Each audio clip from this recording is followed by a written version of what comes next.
À t- Bonjour à toutes et à tous et bienvenue dans cette masterclass dans la peau d'un CFO en temps de crise. Pour ma part, je suis Laetitia Lénard, je suis journaliste et je travaille en collaboration avec Madines. Donc cette masterclass, ça va avoir pour objectif de faire émerger des conseils concrets sur comment gérer une période de crise pour les CFO. Mesdames et messieurs, les masterclass vont commencer maintenant. Masterclass Madness en salle 120 et Masterclass Métropole en salle 50B. Merci.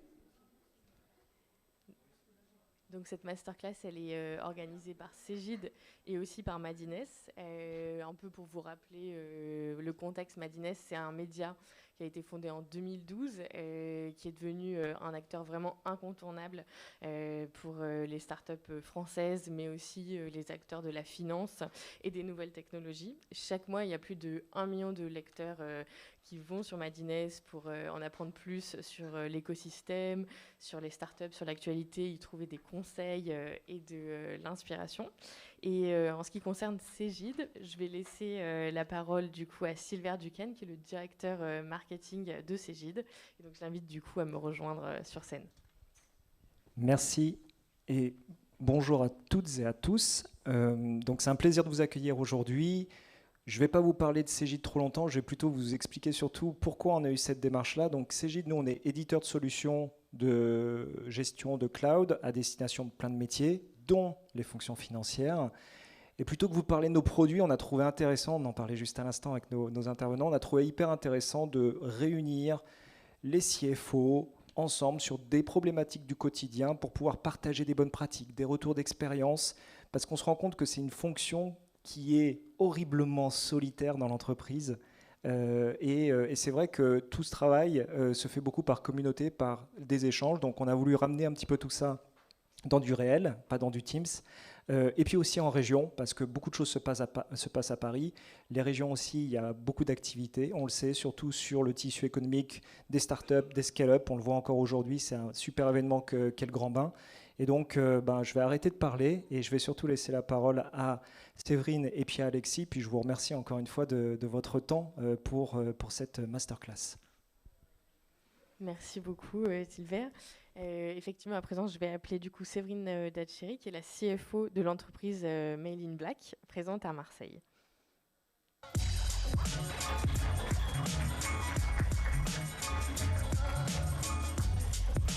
Et j'invite aussi Alexis Canard, qui est lui le CFO de Le Collectionniste.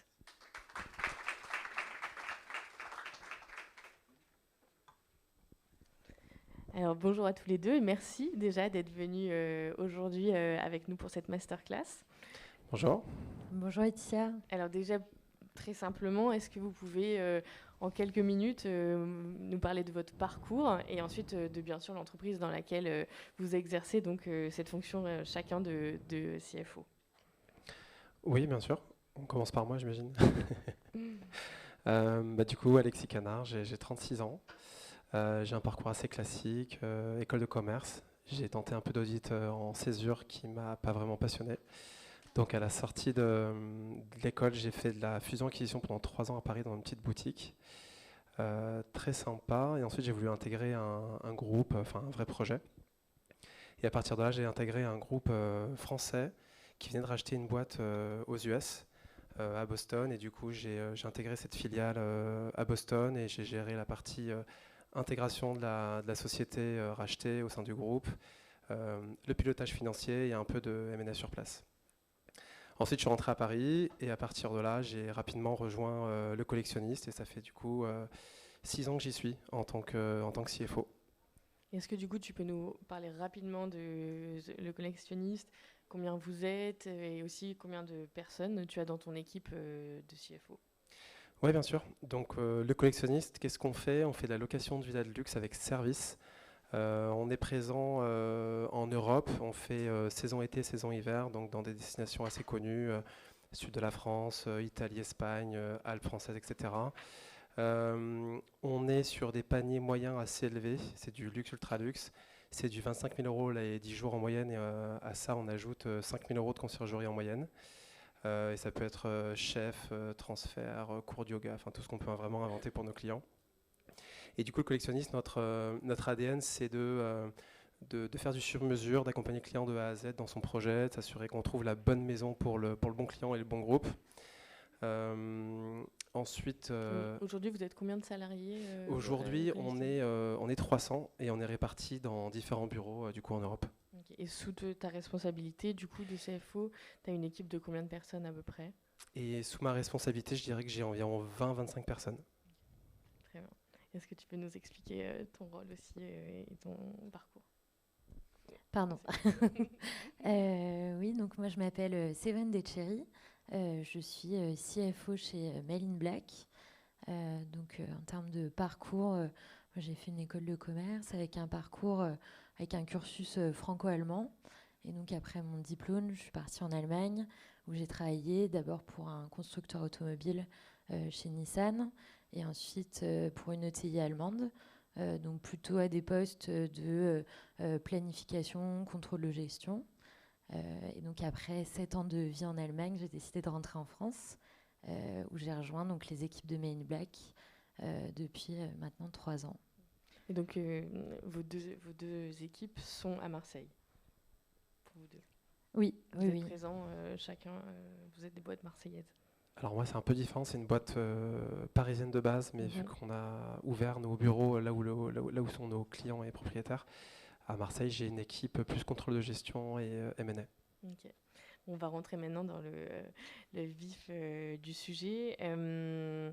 Donc la masterclass, c'est être CFO en temps de crise. Alexis, est-ce que déjà, tu as déjà vécu des temps de crise au sein de le collectionniste?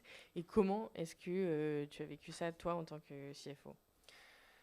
Alors oui, j'ai vécu quelques crises au collectionniste. Donc, ça fait toujours un peu peur quand je dis ça, mais en fait, les issues étaient plutôt positives. La première, c'était une crise plus de croissance, crise interne en 2018. Il se trouvait qu'on avait fait une levée de fonds, ça s'était bien passé. On avait racheté une société en Espagne et il se trouve que là, panne de croissance. Donc ça a un peu tendu la plupart des investisseurs. Il ne restait plus beaucoup de cash et on se rendait compte qu'on avait un business model qu'on n'avait pas encore craqué. Donc à partir de là, c'était assez radical. Et, on a eu 6 mois devant nous pour se reposer sur un business model, pour se dire comment est-ce qu'on peut retourner du coup la situation. Et crise interne également parce qu'il y avait des divergences entre les fondateurs et il y en a un qui a dû partir. Donc ça n'a pas été évident pour tout le monde de comprendre ce qui se passait.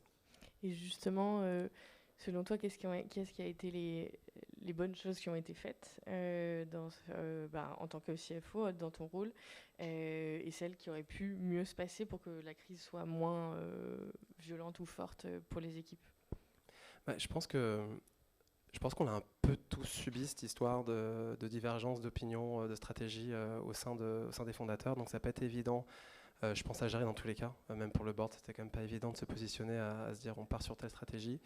Mais ce qui était bien fait, je pense, c'est qu'on s'est posé les bonnes questions de se dire si on devait refaire le business, comment est-ce qu'on le ferait? Et du coup, à partir de là, on a quand même enlevé la moitié de nos propriétés, on a fermé plein de destinations, on s'est recentré sur vraiment ce qui marchait. Et à partir de là, en interne, ça n'a pas été facile parce que du coup, on se rendait compte que les gens ne comprenaient pas vraiment ce qui se passait. Donc on a dû vraiment ajouter une dose d'explication. Mais le truc qui s'est bien passé finalement, c'est que les gens étaient hyper engagés dans le nouveau projet. Certaines personnes sont parties, se sentaient plus. Mais je trouve qu'on a créé une vraie équipe à ce moment-là, en 2018. Et justement, cette dose d'explication qui a été donnée aux équipes, comment concrètement ça a été fait? Est-ce que ça a été par de la communication interne par mail ou par des réunions? Enfin, comment concrètement vous avez fait pour communiquer au mieux avec le reste de l'entreprise? Alors, on a un point de communication hebdo. Et là, on partage vraiment beaucoup de choses, mais c'est plus du quotidien.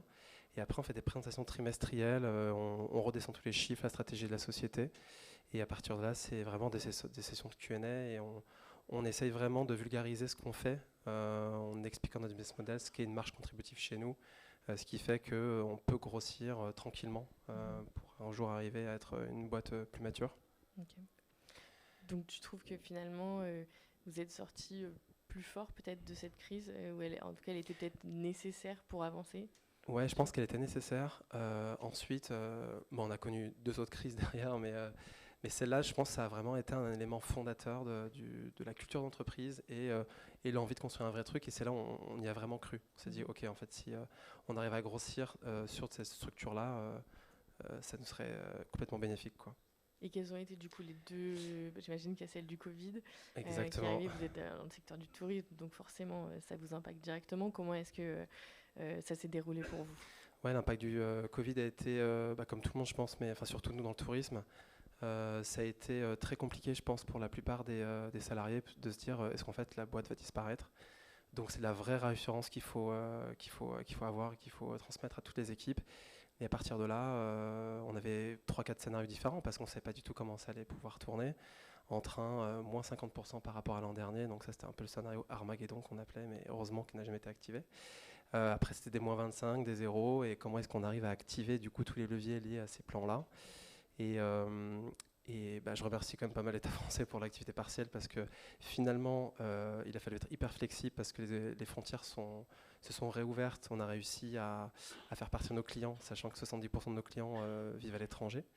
Donc il a fallu être hyper flexible dans les têtes pour toutes les équipes, en sales, en supply, partout, pour faire venir nos clients au bon moment. Et en fait, on a réussi à sauvegarder les emplois et on a vraiment eu besoin à partir de mai-juin. Et à partir de là, ça a complètement explosé. Donc, Et tu disais, est-ce qu'il y avait, dans les scénarios que vous avez envisagés du coup financièrement, il y avait des éléments concrets ensuite qu'il fallait mettre en place est-ce que vous avez choisi à un moment un scénario, vous avez dit ok, on part sur celle-là, sur cette perspective-là, et du coup on va enclencher des éléments concrets derrière ça? On est souvent conservateur, je pense, dans nos rôles, mais on essaie d'être assez réaliste. Et rapidement, on a senti une tendance de marché, que ça pouvait reprendre. Bon, il faut être positif quand même dans la vie. Et derrière, les activations qu'on avait, c'était surtout RH, quoi. Donc, grâce vraiment à l'activité partielle, ça nous a évité de virer pas mal de personnes finalement. Donc, on a réussi à les garder. Mais malheureusement, les activations de nos plans, c'est très lié à de la réorganisation, très RH. Pas que, mais donc ça impacte pas mal de personnes, pas mal d'équipes. Et du coup, il y a eu... heureusement, il y avait l'activité partielle, mais du coup, est-ce que ça a amené à se séparer de certaines personnes aussi? Et dans ce cas-là, comment est-ce que vous avez géré? Pareil, souvent, ça reste la question centrale de la communication et de la réassurance et pour garder une atmosphère de dynamique au sein de l'équipe, des équipes. En 2020, ça n'a pas été trop le cas. On a réussi à sauvegarder le maximum d'emplois. Mais en 2018 et là plus récemment en 2023, c'est un peu plus compliqué. Ça passe par la communication. C'est vraiment d'expliquer comment est-ce qu'on bosse aux collectionnistes. Et vu qu'on a grossi assez rapidement, on a aussi embauché rapidement. Et je pense qu'il était temps de se dire aussi, bon, ok, est-ce que cette personne, je le réembaucherai demain? Et voilà, donc ça fait partie un peu de la culture de la performance aussi qu'on a réussi à mettre en place dans la société. Parce qu'il y a une vraie exigence de la part de nos clients. Enfin, il faut que tout soit vraiment nickel dans toutes les équipes. Sinon, les pépins, ils sont peut-être assez importants. Mais en fait, tant qu'on est transparent et qu'on explique ce qu'on fait, comment est-ce qu'on le fait et pour quel type de raison, je trouve que le message est quand même beaucoup plus facile en général. Et tu parlais donc d'une dernière crise, la troisième, là, que vous avez vécue récemment, liée notamment à l'inflation. Est-ce que tu peux nous en dire plus? Ouais, alors c'est pas vraiment une crise, je les trouve moins fortes que les crises qu'on a pu avoir 2018-2020, mais c'est comment est-ce qu'on appréhendait cette histoire d'inflation qui impactait au début nos propriétaires sur le coût de l'énergie, ensuite nos salariés sur l'inflation, nos clients, notamment on a des gros clients UK, avec le Brexit ça a été encore plus important pour eux. Donc il se trouve que les chiffres étaient moins au rendez-vous et on a dû rapidement revoir un peu les objectifs à partir du premier trimestre. Heureusement, on a fait un budget qui nous permettait de nous dire on avait des projets qui commençaient qu'à partir de mars-avril, des recrutements, donc on a réussi au début à décaler des recrutements, décaler des projets, et après, c'est un peu ce qu'on se disait, on a aussi des paliers à passer en start-up. Je suis arrivé, on était 25 personnes, on est passé à 300, donc il y a des paliers où on se dit tout le monde n'est pas encore à sa place pour ce type de société. Et moi le premier, je ne sais pas si je suis capable d'aller beaucoup plus loin que ça, mais Et en fait, on se pose la question sur la plupart de nos salariés, est-ce qu'ils arriveront à être la personne clé d'une boîte de 500 personnes, 1000 personnes Et toi, à ton échelle, parce que là on parle beaucoup RH, pardon, à ton échelle de CFO, quel est concrètement l'impact que tu peux avoir sur la gestion de cette crise qui est plutôt du coup côté RH, ou en tout cas les décisions sont prises de ce côté-là? Après, toutes les décisions stratégiques ont un impact dans les comptes, dans la stratégie de la société, sur une planification, sur où est-ce qu'on souhaite atterrir en fin d'année. Donc, nous, je pense que c'est 70% de coûts RH. Donc, on doit passer par là et c'est nécessaire, quoi. Donc vous êtes du coup au quotidien en lien avec les équipes RH pour trouver un petit peu les ajustements à faire que vous allez ensuite refaire basculer sur vos budgets ou sur vos forecasts. Ouais, tout à fait. Ils nous demandent constamment est-ce que je peux recruter un tel et un tel. Donc, oui. Et tu dis oui ou non. Exactement. Et du coup, maintenant, je vais me tourner vers toi, Séverine. Est-ce que du coup, toi, au sein de Mail in Black, tu as vécu ce type de crise et comment est-ce que vous les avez traversées et comment vous les avez gérées? Oui, alors peut-être avant de parler des crises qu'on a pu vivre, je veux juste revenir un peu en arrière sur Mail in Black, qu'est-ce que c'est? Parce qu'il y a plein de personnes qui ne savent pas forcément qui nous sommes. Donc Mail in Black, c'est une entreprise qui a été créée en 2003, une entreprise de cybersécurité marseillaise. Donc on est basé entre le Vieux-Port et le Panier, pour ceux qui savent. Donc aujourd'hui, on est une centaine d'employés, principalement donc basés à Marseille. On propose 3 solutions de cybersécurité. Une solution assez classique, historique, de protection de boîte mail, donc anti-spam, anti-spear-phishing, etc. Une solution de simulation et de sensibilisation aux cyberattaques. Et une dernière solution de formation des collaborateurs aux enjeux de la cyber, donc qui a vraiment pour vocation d'éduquer les collaborateurs en entreprise aux bonnes pratiques de la cyber. Okay. Donc en termes pour expliquer un peu qu'est-ce qu'au quotidien on fait, on a aussi 18 000 clients aujourd'hui, plutôt des PME, ETI, des secteurs privés ou publics. Ça, vous pouvez un peu vous imaginer ce que ça implique en termes de gestion derrière, d'avoir 18 000 clients. Justement, dans ton équipe dont tu es à la tête en tant que CFO, vous êtes combien à peu près dans ton département de finance? Nous, on est 9 dans l'équipe finance. Voilà, donc, Et la répartition capitalistique de Mail in Black, elle fonctionne comment? Donc en fait, nous, on est sous LBO. Donc en 2022, on a fait notre 2e opération de LBO avec les fonds Seven2, anciennement Apex Partners, et New Alpha Vertogros. Donc c'est 2 fonds de private equity parisiens qui sont rentrés à nos côtés. L'année dernière, on atteignait les 10 millions de chiffres d'affaires.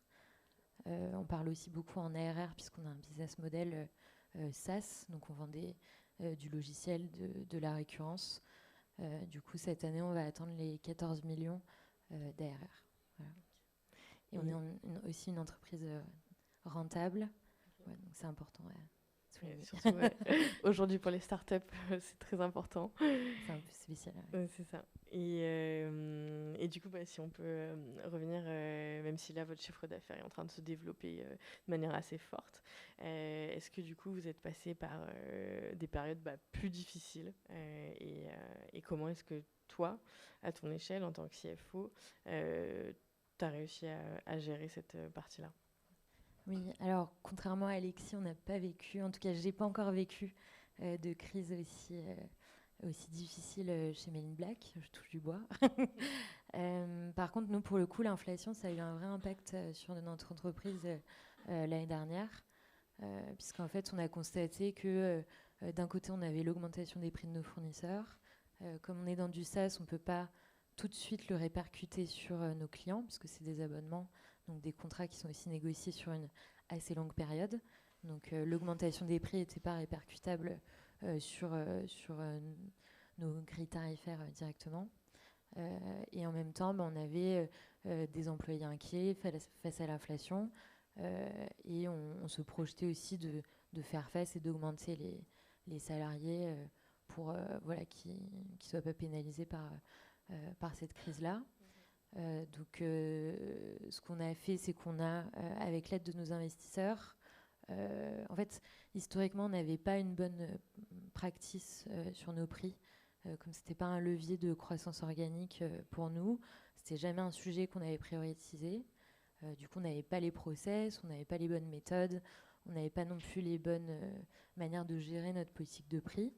Mais jusqu'ici, ce n'était pas un enjeu. Donc, quand l'inflation est arrivée, on a vu cet enjeu arriver et là, on a dû se mettre, donc tout le comité de direction avec l'aide des investisseurs, du coup, en ordre de marche, pour essayer de comprendre comment aborder au mieux cette crise-là et du coup pouvoir aussi changer nos méthodes et nos process assez rapidement au sein de toute l'organisation. Et comment est-ce que ça a été reçu du coup par vos clients, ce repricing comment est-ce que ça a été expliqué et vécu? Du coup, en fait, donc aujourd'hui, ils le vivent très bien parce que en fait, tout ce qu'on a fait pour y arriver, ça a été de faire on a fait appel à une étude externe de pricing, donc pour savoir quelle était la willingness to pay de nos clients, quel était notre positionnement, notre offre, quelle était la valeur en fait que Men in Black apportait auprès de ses clients et qu'est-ce que un client pouvait valoriser dans cette offre-là. Et donc en faisant cette étude externe, ça nous a permis de nous rassurer sur notre capacité en fait réelle à augmenter des prix, pas parce qu'il y avait forcément de l'inflation, mais aussi parce que et surtout le client voyait la valeur. Donc ça a aussi été déterminant pour changer nos practices en interne, et ça a aussi beaucoup rassuré les équipes. Tout à l'heure on parlait de communication. Nous, augmenter les prix, c'est pas du tout ancré dans nos pratiques, pas du tout ancré dans nos méthodes de travail. On était même assez on va dire, partagé au sein du comité de direction. Il y avait des personnes qui étaient plus ou moins réfractaires à enclencher cette augmentation de peur un peu de l'inconnu, de ne pas savoir comment, de ne pas bien le faire, de créer de la dissade client. Donc ça a été lieu de beaucoup de discussions entre nous.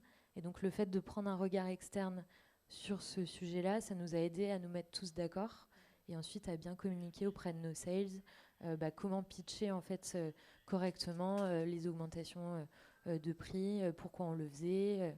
Donc ça nous a vraiment aidé à trouver les bons mots, aussi bien en interne que vis-à-vis des clients en externe. Et du coup, est-ce que à vos clients vous a expliqué avoir fait cette étude-là, avoir fait recours à cette étude-là, ou pas, vous ne rentrez pas forcément dans ce genre de détails dans la communication avec les clients? Non, aujourd'hui, c'est pas quelque chose qu'on va mettre en avant. Ça, c'est plus pour nous en interne. Okay. La manière dont, c'est pour nous en interne pour savoir comment est-ce qu'on en est arrivé à ce bon prix-là et à ce bon positionnement-là. Ça, c'est pour l'interne. Ensuite, en externe, évidemment, on explique plutôt qu'est-ce qu'apportent les solutions de Men in Black, pourquoi est-ce que ça coûte le prix que ça coûte. Et ça nous a aussi permis de nous confronter, par exemple, à des pricing par rapport à des concurrents. En fait, il n'y a pas que l'inflation qu'on a réussi à parer en fait, avec ce changement de méthode. On a aussi réussi à mieux se repositionner dans une grille en fait, concurrentielle. Donc, en fait, cette crise a aussi amené quelque chose pour nous de très bénéfique. Okay. Et justement, on parlait encore de communication, mais comment est-ce que concrètement, vous avez eu ces discussions avec ces équipes et est-ce que c'était par des présentations PowerPoint ou des discussions avec l'ensemble de la société? Comment ça s'est passé concrètement au quotidien pour cet aspect? Du coup, nous, on a, donc, comme je disais, fait appel à cette étude de pricing.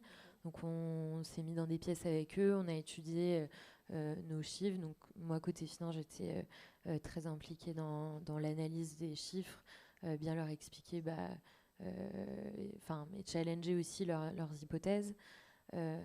Ensuite, une fois qu'on s'est tous mis d'accord sur le rendu de cette étude, évidemment, on l'a fait redescendre à tous les collaborateurs. Et ensuite, on a aussi mis en place ce qui s'appelle Sales Academy. Donc, toutes les semaines, l'équipe commerciale, en gros, suit des formations. Et donc, toute la première partie d'année, ils ont eu des formations dédiées à comment bien pitcher les offres et bien pitcher l'augmentation des prix aux clients pour que justement c'était rassurant en fait pour les commerciaux d'avoir cette guideline qui leur a été donnée. Comme c'était quelque chose de nouveau pour eux aussi, c'était très important. Okay. Bon, donc CFO, j'ai l'impression que vous avez donc su traverser chacune de ces crises, aussi difficiles ou complexes soient-elles. Est-ce qu'il y a des choses qui, selon vous, auraient pu être mieux faites, ou que vous auriez pu mieux faire, et ce seraient lesquelles, et comment est-ce que maintenant, avec un peu de recul, vous feriez différemment ? Côté collectionniste, il y a un truc qu'on a un peu raté, je pense. C'est quand on a fait le budget 2023. Donc pour resituer, en 2022, on fait une belle levée de fonds. On avait fait une belle croissance, tout le monde était vraiment au max. Et contrairement à d'habitude, on fait vraiment un budget très collaboratif, très bottom-up. Donc chacun participe, tous les chefs de bureau, tous les chefs d'équipe et tout. Et il se trouve que en ayant en tête qu'il y avait une vraie levée de fonds, sachant que la levée de fonds était vraiment destinée à nous racheter des sociétés, se sont mis une liste, un peu liste au Père Noël de tous les recrutements qu'ils souhaitaient faire. Et on a un peu lutté contre une vraie frustration qui avait été créée par ce biais-là. Et en fait, ça a créé une énorme frustration de chaque côté. Donc ça a été un exercice très très poussif. Et je pense qu'il ne nous a pas vraiment aidé à nous mettre dans de bonnes conditions en 2023 aussi. Donc à refaire, je pense que on apporterait beaucoup plus de cadres, et c'est ce qu'on est en train de faire notamment pour l'an prochain, avec des cadres d'augmentation de top line. Est-ce qu'il n'y a pas des ratios à respecter sur des dépenses sur le top line ou certains ratios, enfin autres ratios, on fait pas mal de roll of 40 et d'autres trucs comme ça, pour vraiment cadrer les échanges, parce que là on était vraiment passé à côté, quoi. Peut-être, est-ce que bien faire comprendre aux équipes que aussi cette levée de fonds était faite pour racheter des sociétés, avoir une croissance externe, plutôt que d'investir sur une croissance interne? Ouais, bah ça, il fallait bien l'expliquer, et je trouve que c'est encore compliqué à comprendre de leur côté. Et donc, pas qu'on lutte, mais on a dû faire plusieurs Q&A, on s'est posé plusieurs fois pour essayer de faire des comparaisons assez basiques, même sur de l'immobilier, pour leur expliquer, c'est comme si tu avais un apport, et que cet apport-là, en fait, tu le dilapides dans ta vie courante, en fait, celui qui t'a donné l'apport, il n'est pas très content, quoi. Donc, on essaie de faire passer ce genre de message, mais c'est pas toujours facile, en effet. Je crois qu'on utilise tous le même exemple. Donc, quand tu achètes un appart, c'est pareil. Est-ce que toi, du coup, Séverine, il y a eu des choses sur lesquelles tu t'es dit là, on aurait pu mieux faire, ou en tout cas, il y a des choses qui auraient mérité plus d'attention, ou faire juste différemment et qui auraient peut-être mieux fonctionné? Moi, je le vois plus comme qu'est-ce qu'on en a appris. Et nous, par exemple, on s'est dit, en fait, une fois que l'étude de pricing a donné plein d'analyses de ce qu'il fallait faire, pas faire, en fait, il y avait énormément de choses qu'on savait, qu'on devait faire, en fait, ils nous ont montré ce qu'on savait déjà. Et donc, je pense que ce qu'on s'est tous dit collectivement au comité de direction, c'est OK, prochaine fois, on se fera aussi confiance et on ira par nous-mêmes parce qu'on en a les capacités. Après, là, c'était aussi une manière, le fait de faire venir quelqu'un en externe, de sensibiliser les équipes et d'en faire un vrai sujet. Donc, ça a eu aussi cette vertu-là. Mais on s'est plutôt dit, la prochaine fois, on essaiera de se faire peut-être plus confiance dès le début, parce qu'au final, le résultat aurait été le même. Et du coup, grâce à l'ensemble de vos expériences, est-ce que vous auriez des conseils à adresser aux CFO qui sont dans cette salle, des conseils concrets sur comment gérer un temps de crise en tant que CFO, et pour que ça se passe le mieux possible, autant d'un point de vue personnel aussi, peut-être aussi ne pas tout prendre sur ses épaules, ou en tout cas accepter la difficulté, et aussi d'un point de vue relationnel avec les équipes? Je pense que déjà, ça dépend des boîtes, mais je pense qu'il faut être assez transparent sur ces chiffres et essayer de faire comprendre par des choses très simples comment la société gagne de l'argent, comment est-ce qu'elle le dépense. Même si parfois dans certaines équipes c'est plus compliqué parce que tu t'adresses à des populations où parfois c'est de la tech, du marketing, ils n'ont pas toujours des bons réflexes de finance, mais je pense que pour vraiment fonctionner en temps de crise et avoir une vraie adhésion des équipes quand ça se passe mal, il faut qu'ils comprennent la problématique. Et du coup je pense que ça passe beaucoup par une communication, de la vraie pédagogie sur les chiffres. Séverine, est-ce que tu aurais un regard là-dessus? J'approuve ce message. Et si je peux rajouter aussi modestement, je pense qu'il y a quelques conseils basiques, donc avoir des réserves dans son budget, classique. Sans ça, je pense qu'on finit pas l'année. Avoir aussi une sorte de flexibilité dans sa gestion. Donc, alors moi, j'ai plus un background de contrôle de gestion, donc c'est vrai que la planification, je trouve que c'est un élément très central dans notre rôle. Et il faut vraiment comprendre où sont les leviers qu'on peut activer assez rapidement en cas de crise et d'avoir cette visibilité. Et moi, chez Men in Black, par exemple, je demande au département de m'indiquer quelles sont les dépenses qu'ils estiment être prioritaires, moins prioritaires, un peu moins prioritaires. Donc, quand on a des arbitrages à faire qui doivent être très rapides, on peut au moins se reposer là-dessus et se dire, voilà, en plus des réserves, on a une autre marge de manœuvre qu'on pourrait activer. Donc ça aide aussi beaucoup. Et je sais pas Et ce que sinon, non, mais un point que tu as dit, je pense, tout à l'heure, c'est... en fait, il faut quand même du courage aussi, je pense, pour les activer, parce que derrière des fichiers Excel, de se dire, bah, en fait, tu peux léguer un -100, bah, en fait, il y a quelque chose qu'il faut activer derrière, c'est une discussion RH, c'est parler d'un projet marketing qui passera plus. Donc, en conseil, c'est se faire confiance, mais prendre un peu son courage à deux mains et y aller, quoi. Merci beaucoup à tous les deux. Je pense que maintenant, si vous avez des questions du coup, dans la salle, c'est à votre tour de pouvoir les poser librement et puis, ils pourront y répondre avec plaisir.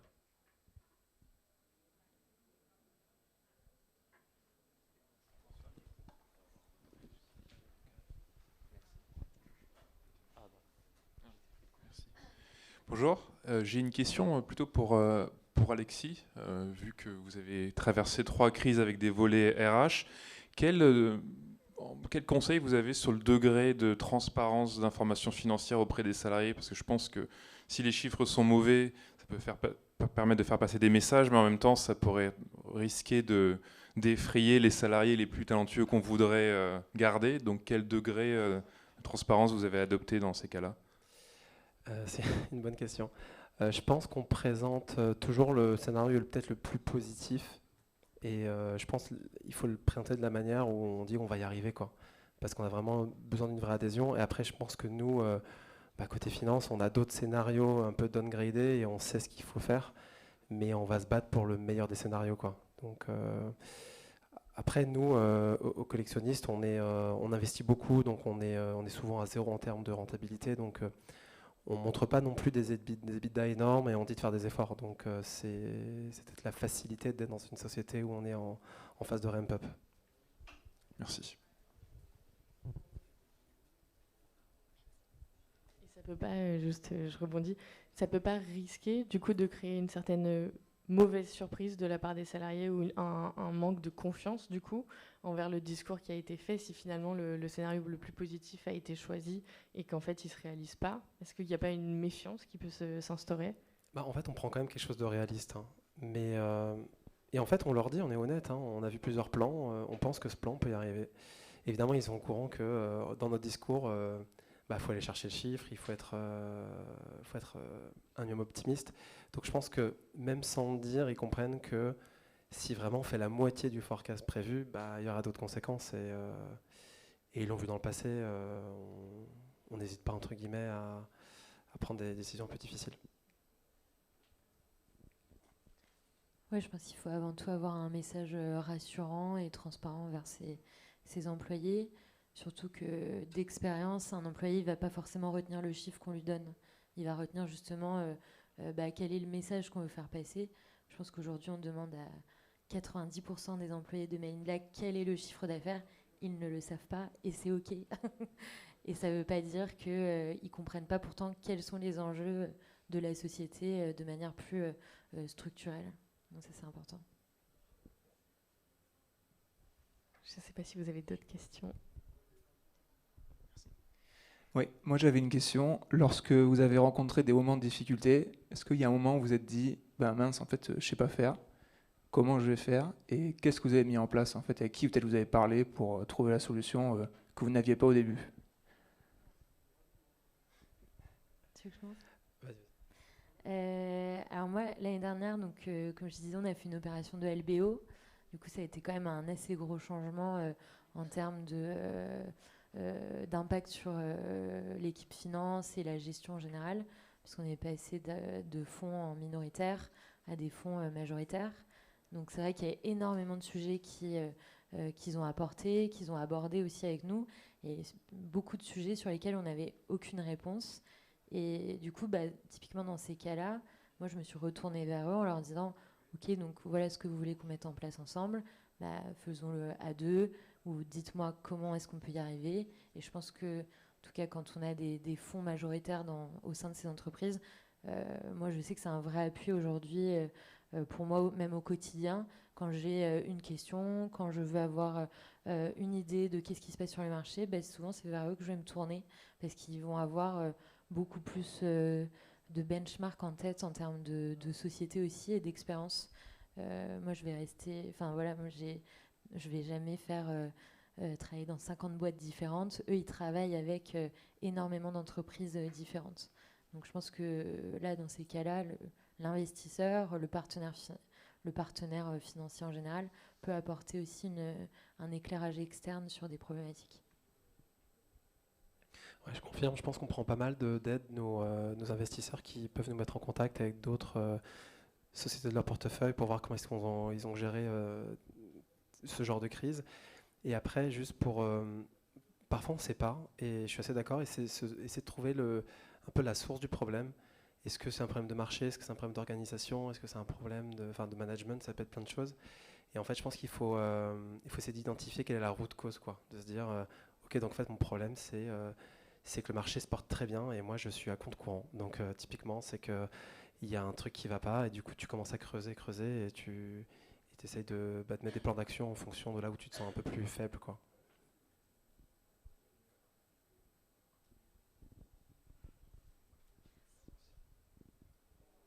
Est-ce qu'il y a une autre question ?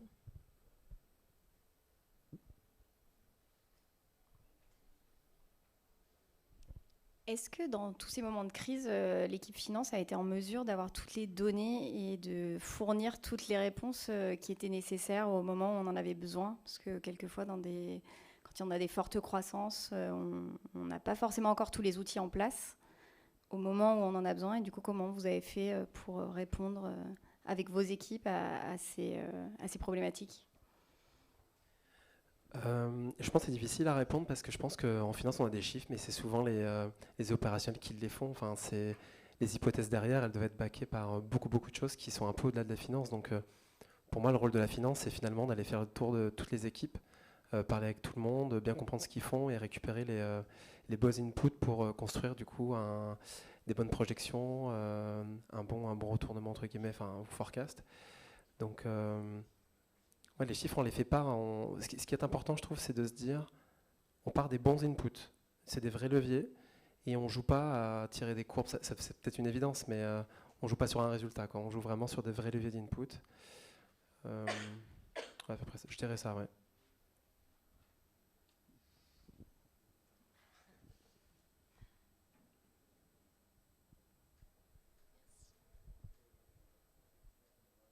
Une dernière question, peut-être ?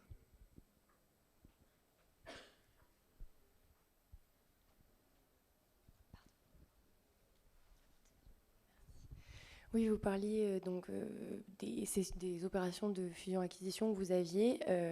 Quel est le rôle du coup que vous teniez en tant que CFO dans ces opérations-là? Parce qu'il y a un gros sujet humain, évidemment, quand on mélange deux équipes. Il y a un gros sujet de rapprochement aussi au niveau comptable, tout ça. Enfin, c'est un peu quoi les tips? Quels sont les tips pour ce genre d'opération en tant que CFO? Nous, collectionnistes, on a dû racheter 5-6 sociétés.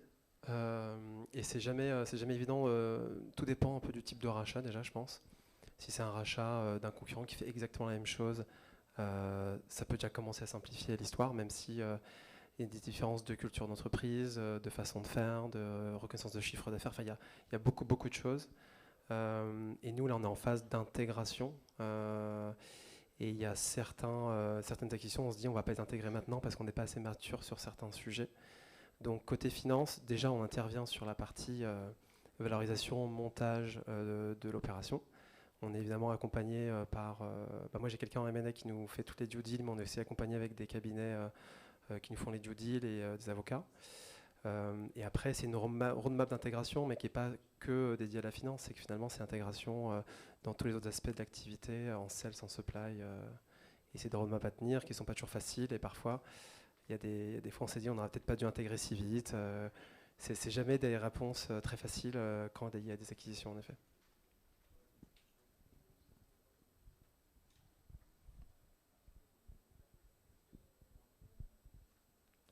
Écoutez, merci beaucoup. Merci à vous deux Merci, d'avoir Étienne. partagé votre expérience. J'espère que cette masterclass vous aura permis de ressortir avec des conseils pratiques, concrets, que vous pourrez peut-être utiliser dans des temps plus difficiles en tant que CFO.